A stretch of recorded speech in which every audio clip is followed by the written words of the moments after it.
இடது விழியில் தூசி விழுந்தால் வலது விழியும் கலங்கி விடுமே.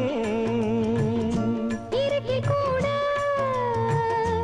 இருக்கும் நிழல் நான் இறுதி வரைக்கும் தொடர்ந்து வருவேன். சொர்க்கம் எதற்கு என் பொன்னுலகம் பெண்ணுருவில் பக்கம் இருக்கு கண்ணேவா. இந்த மனம்தான் என் மன்னவனும் வந்துலவும் நந்தவனம்தான் அன்பேவா. சுமையானது ஒரு சுகமானது சுவை நீரா. நீ பாதி நான் பாதி கண்ணம் அருகில் நீ இன்றி தூங்காது